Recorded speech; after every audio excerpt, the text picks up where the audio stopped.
দেশে নেই হাসিনা, মুক্তির নির্দেশ খালেদা জিয়াকে। খুব দ্রুত রাজনৈতিক পট পরিবর্তন হচ্ছে বাংলাদেশে। শেখ হাসিনা প্রধানমন্ত্রী পদে ইস্তফা দিয়েছেন এবং বাংলাদেশ ছেড়ে আপাতত ভারতে আশ্রয় নিয়েছেন।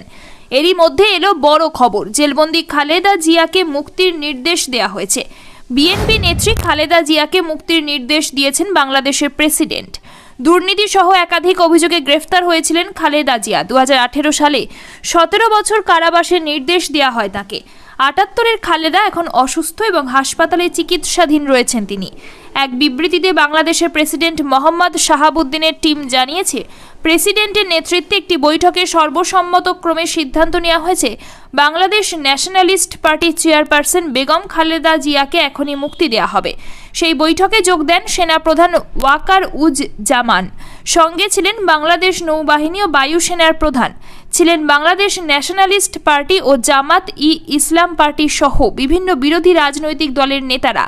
বিবৃতিতে এমনও জানানো হয়েছে, বৈঠকে এই সিদ্ধান্ত নেওয়া হয়েছে যে ছাত্র আন্দোলন চলাকালীন যারা গ্রেফতার হয়েছেন তাদের সবাইকেও মুক্তি দেওয়া হবে। প্রধানমন্ত্রী পদে ইস্তফা দিয়ে শেখ হাসিনা বাংলাদেশ ছাড়ার পরই সে দেশে অন্তর্বর্তী সরকার গঠনের কথা ঘোষণা করেছেন chief of army staff general Waker uz জামান।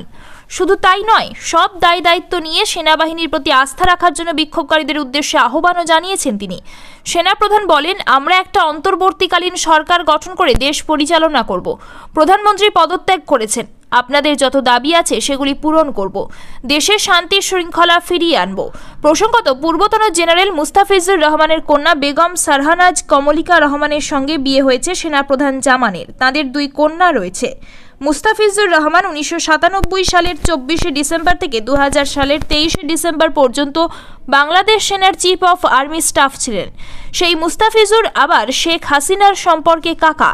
সেই সম্পর্কে জামানের স্ত্রী হচ্ছেন হাসিনার খুড়তুতো বোন।